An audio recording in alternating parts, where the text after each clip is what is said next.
वंदे मातरम साथियों, मैं गिरीश शर्मा उज्जैन मध्य प्रदेश से बीएड के चतुर्थ सत्रार्थ के विद्यार्थियों के लिए एक महत्वपूर्ण प्रश्न का हल इस वीडियो के माध्यम से आप तक पहुंचाने का प्रयास किया है। तो आइए देखते हैं। शिक्षा में सूचना एवं संचार प्रौद्योगिकी का महत्व। सूचना एवं संचार प्रौद्योगिकी के जनसंचार माध्यमों का प्रयोग कक्षीय परिस्थितियों में अधिकतम शिक्षण अधिगम की प्रभावशील परिस्थितियां उत्पन्न करने के लिए एक उत्तम साधन है। नवीन राष्ट्रीय शिक्षा नीति में भी इस ओर पर्याप्त ध्यान दिया गया है और समस्त प्रकार की औपचारिक और अनौपचारिक शिक्षा में परिवर्तन का निर्णय लिया गया है। इस तथ्य का महत्व आज के उपग्रह शिक्षा के युग में एकाएक ही बढ़ गया है। आज शिक्षा के जनसंचार माध्यमों का प्रयोग कक्षाओं में अधिक से अधिक किया जाना चाहिए। यही अनुशंसा सन 1952 में माध्यमिक शिक्षा आयोग की भी थी। माध्यमिक शिक्षा आयोग ने अपने प्रतिवेदन में कहा है कि अन्य देशों के विद्यालयों की भांति हमारे देश के विद्यालयों में भी कुछ नवीन विधियों जैसे प्रोजेक्टर, फिल्म, रेडियो और एपिडाइस्कोप आदि का प्रयोग किया जाना चाहिए। शिक्षा में जनसंचार माध्यम के प्रयोग की विस्तार के साथ अनुशंसा सर्वप्रथम भारतीय शिक्षा आयोग ने सन 1964 व 1966 में अपने 3 लंबे अनुभवों में की है।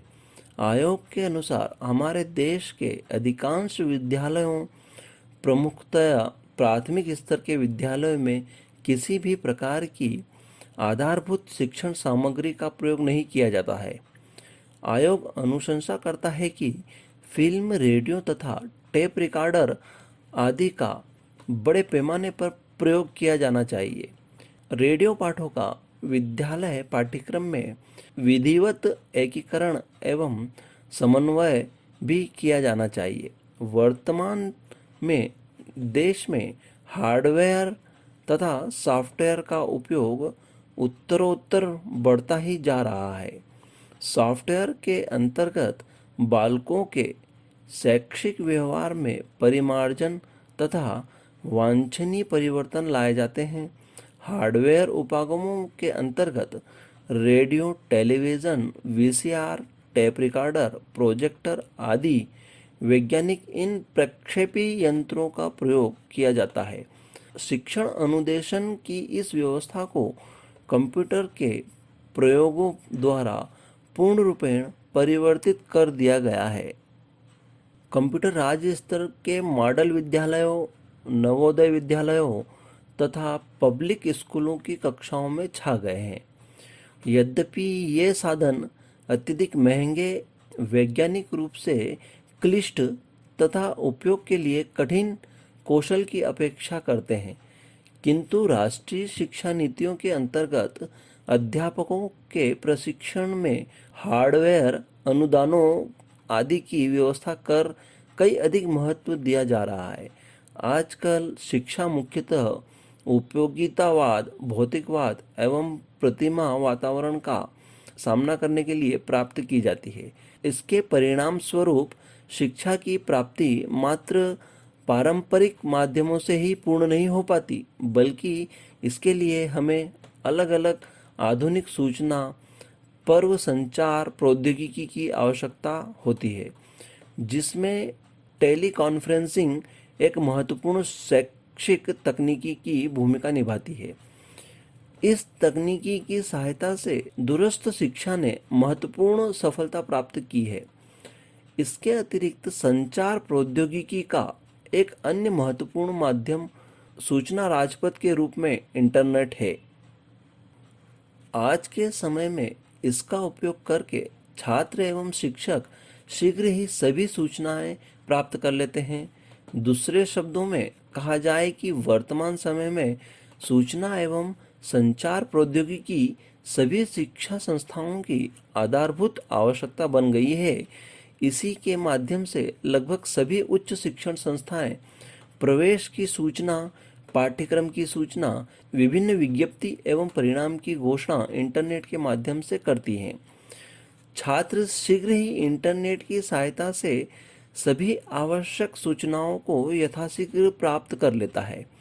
भारत के शीर्ष दूरस्थ शिक्षा संस्थान इंदिरा गांधी राष्ट्रीय मुक्त विश्वविद्यालय ने अपनी मुख्य पाठ्यक्रम की सामग्री को छात्रों तक पहुंचाने के लिए सभी उन्नत संचार तकनीकियों का उपयोग किया है। आज के समय में सूचना एवं संचार की विभिन्न उन्नत तकनीकियों का उपयोग हो रहा है, जिसमें से कुछ प्रमुख निम्नलिखित है। नंबर 1, कंप्यूटर विभिन्न प्रकार की सूचनाओं का आदान प्रदान करने में। नंबर 2, टेलीकॉन्फ्रेंसिंग समूह में द्विपक्षीय प्रसारण एवं संचार में उपयोग हेतु। नंबर 3, दूरदर्शन विभिन्न शैक्षिक पाठ्यक्रमों के प्रसारण में सहायता हेतु। नंबर 4, रेडियो विभिन्न शैक्षिक एवं ज्ञानवर्धक कार्यक्रमों के प्रसारण हेतु। नंबर 5, वीडियो डिस्क विभिन्न पाठ्यक्रमों के प्रसारण एवं प्रदर्शन हेतु। नंबर 6, वीडियो टेक्स्ट शैक्षिक सूचनाओं के आदान प्रदान हेतु। टेलीटेक्स्ट विभिन्न सूचनाओं के प्रसारण हेतु। और नंबर 8 है उपग्रह शैक्षिक कार्यक्रमों के प्रसारण हेतु। शिक्षा की गुणवत्ता में वृद्धि करने में सूचना एवं संचार प्रौद्योगिकी की निम्नलिखित भूमिका है। नंबर 1, मानव संसाधन के विकास में सूचना एवं संचार की भूमिका। नंबर 2, दूरस्थ शिक्षा कार्यक्रम की उन्नति में सूचना एवं संचार की भूमिका। नंबर 3, आभासी विश्वविद्यालयों की स्थापना में सूचना एवं संचार की भूमिका। नंबर 4, शैक्षिक विकास एवं अनुसंधानों में सूचना एवं संचार की भूमिका। नंबर 5, समग्र गुणात्मक विकास में सूचना एवं संचार की भूमिका।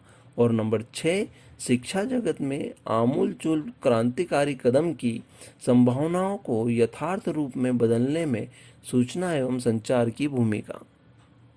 नंबर 7, शिक्षा एवं अनुसंधान जनित विषय सामग्री के अधिकाधिक संचार करने, हस्तांतरण करने तथा समाज के प्रत्येक मानव तक प्रभावी ढंग से पहुंचाने में संचार व सूचना की भूमिका।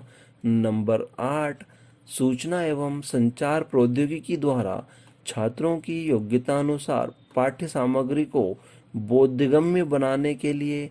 नंबर 9, सही एवं शुद्ध ज्ञान प्रदान करने में सूचना व संचार की भूमिका। और नंबर 10, आंकड़े के हस्तांतरण में भूमिका। नंबर 11, बाहरी संसार से जोड़ने एवं समय की बचत करने में सूचना व संचार की भूमिका।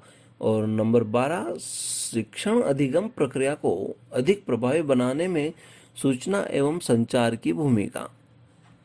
धन्यवाद।